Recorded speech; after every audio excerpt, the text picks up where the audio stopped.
Start कीजिए। नमस्कार, मैं शिव ओम मिश्रा।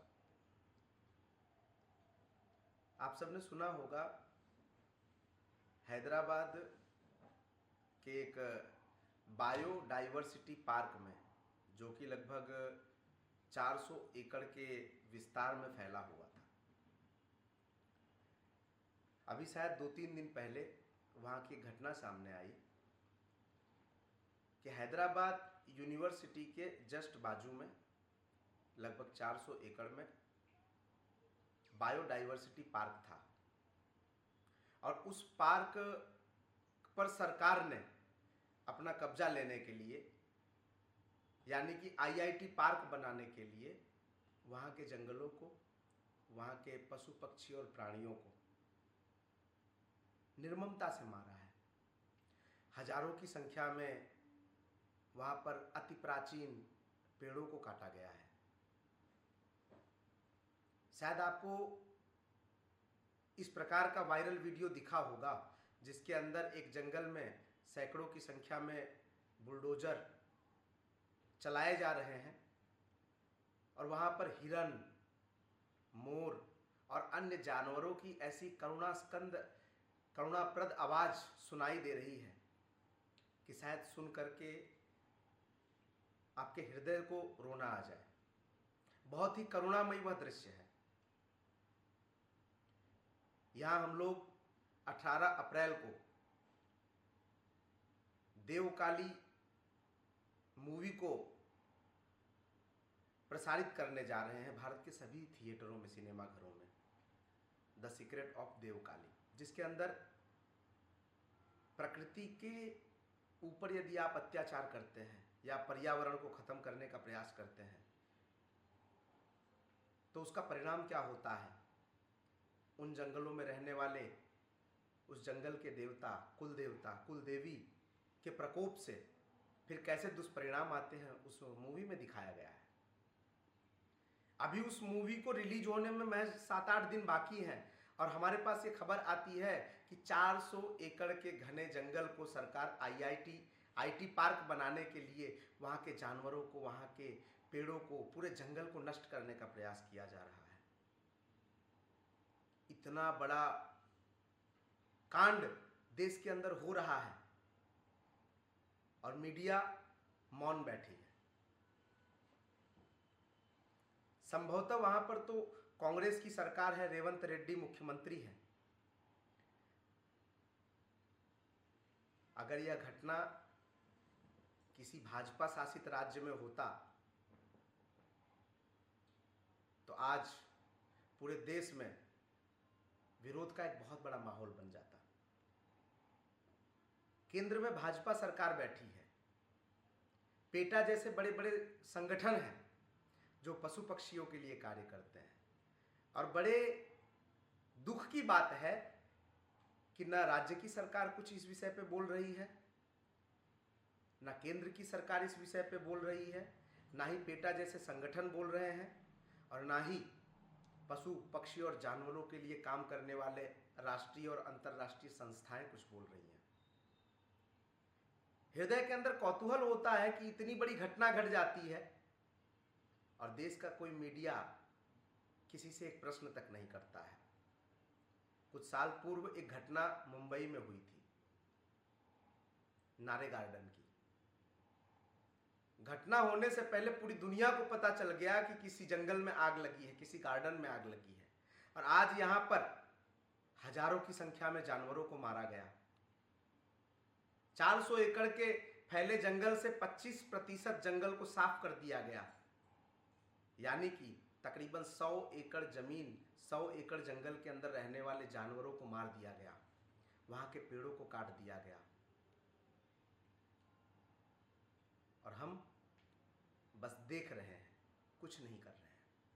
आपको बता दें, इस जंगल के नाश के बाद आप नोट करके रख लीजिएगा, वहाँ का जो टेम्परेचर है वो लगभग 4 से 7 डिग्री तक बढ़ जाएगा, गर्मी का प्रमाण बढ़ेगा। हम प्रकृति को नष्ट कर रहे हैं, हम अपने परमात्मा से अपने संबंधों को खत्म कर रहे हैं। पशुओं के अंदर पशुता तो है, परंतु मानव अपने मानवता को भूल गया है। किसी विषय का ज्ञान देने नहीं आया हूँ। जिस तरह से आप इस देश के एक नागरिक हैं, उसी तरह से मैं भी इस देश का एक सम्मानित नागरिक हूँ। मेरे हृदय में जो करुणा जग रही है, मेरे हृदय के अंदर का जो क्रोध है, वो मैं आपके सामने प्रकट कर रहा हूँ अपने शब्दों के माध्यम से, अपने भाव के माध्यम से। हो सकता है आपके भाव इससे जुड़े हुए हों या विपरीत हों, परंतु सच्चाई तो है, हमारे देश में प्रकृति के साथ, यहाँ के प्रकृति के सभी अंगों के साथ भरपूर मात्रा में खिलवाड़ किया जा रहा है। आज अगर हम सब हैदराबाद में हुए इतने बड़े घटना को लेकर के आवाज़ नहीं उठाएंगे, तो आने वाले समय में जो बचे खुचे जंगल हैं उनको भी नष्ट कर दिया जाएगा। और यही सरकारें करेंगी जिनको हम वोट दे करके प्रधानमंत्री, मुख्यमंत्री बनाते हैं। मैं कहना चाहूँगा सरकारों से, यदि आपको प्रकृति के साथ में तनिक भी लगाव है, तनिक भी आपको उसके प्रति सम्मान है, तो आप अपने सत्ता का सदुपयोग करें। सुप्रीम कोर्ट ने तो रोक दिया है कुछ दिनों के लिए, परंतु कुछ दिनों के लिए रोकने से इसका परिणाम नहीं आएगा। भारत के सभी नागरिकों को अपने अपने जंगलों को बचाने के लिए काम करना पड़ेगा, अपने प्राकृतिक सभी जीवों को बचाने के लिए काम करना पड़ेगा। और जंगल, प्रकृति, जानवर और मानव, इन सबके बीच का संबंध है, इसे एक बार समझना पड़ेगा। जो आज का बॉलीवुड कल्चर हम सबको दूर रख रहा है इन चीज़ों से, हमें अश्लीलता परोस करके हमारे मानसिक स्तर को खराब कर रहा है। हम सब प्रयास कर रहे हैं कि हमारी जो नई मूवी आ रही है द सीक्रेट ऑफ देवकाली, इसे आप एक बार देखें।